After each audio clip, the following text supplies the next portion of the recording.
Inès, étudiante en BTS, adore la musique. Depuis des semaines, elle rêve de s'offrir un nouveau casque audio pour ses trajets en métro. Ce matin-là, elle tombe enfin sur le modèle qu'elle cherche, en promo à 69 € dans une boutique près de chez elle. Elle hésite, puis achète. Le lendemain, en se baladant sur son appli de shopping préférée, elle n'en revient pas. Le même casque est affiché à 50 € en ligne. Même modèle, même couleur, même marque.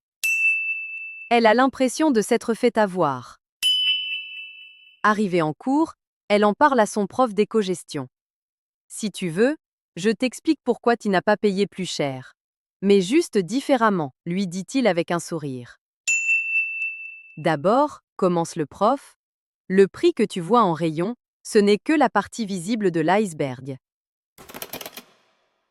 Pour le fixer, une entreprise commence toujours par calculer ses coûts. Il y a le prix d'achat du produit, bien sûr, mais aussi le stockage, les loyers, le personnel, la logistique. Bref, tout ce qu'on appelle le coût de revient. Et à cela, on ajoute une marge commerciale. C'est ce qui permet à l'entreprise de vivre, de se développer et d'investir. Mais il n'y a pas que ça, enchaîne-t-il. L'entreprise pense aussi à toi, la cliente. Elle cherche à estimer ton prix d'acceptabilité ou encore ton prix psychologique. C'est le prix que tu es prête à payer, ni trop bas, ni trop haut. Pour le trouver, certaines marques et entreprises font des sondages.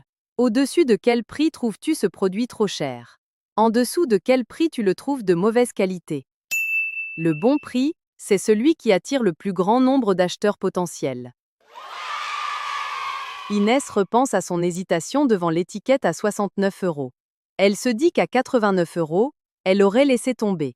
Mais à moins de 40 €, elle aurait sûrement douté de la qualité. Elle comprend, le prix qu'elle a payé correspondait à son point d'équilibre psychologique. Puis le prof lui dit, il y a aussi le positionnement de l'enseigne. Tu connais sûrement ces 5 niveaux. Le premier prix, produit très simple, sans marque, sans service. L'entrée de gamme, un peu plus soignée, mais encore accessible. Le milieu de gamme, bon équilibre entre qualité et prix. Le haut de gamme, qualité supérieure, expérience client, image forte. Le luxe, produit d'exception, prix décorrélé des coûts. Et il y a encore l'implantation géographique, poursuit le prof. Certaines enseignes appliquent le même prix partout. D'autres l'adaptent à la zone de chalandise. Si le quartier est chic, avec un bon pouvoir d'achat, les prix peuvent grimper. Le magasin d'Inès est situé dans une grande rue commerçante du centre-ville. Le site, lui, expédie depuis un entrepôt en périphérie. Encore un facteur important. Enfin, conclut le prof, il y a les canaux de distribution.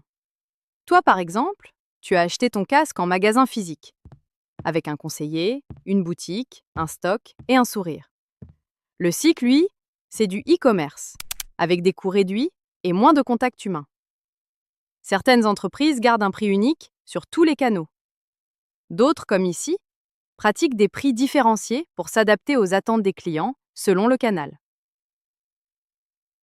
Inès reste silencieuse. Elle regarde son casque. Et pour la première fois, elle ne pense plus « j'ai payé trop cher ».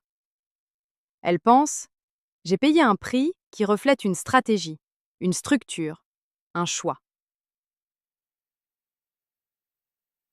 Le prix couvre les coûts plus une marge, écoute la demande, s'adapte au marché, au cycle, au positionnement, à la géographie et aux canaux.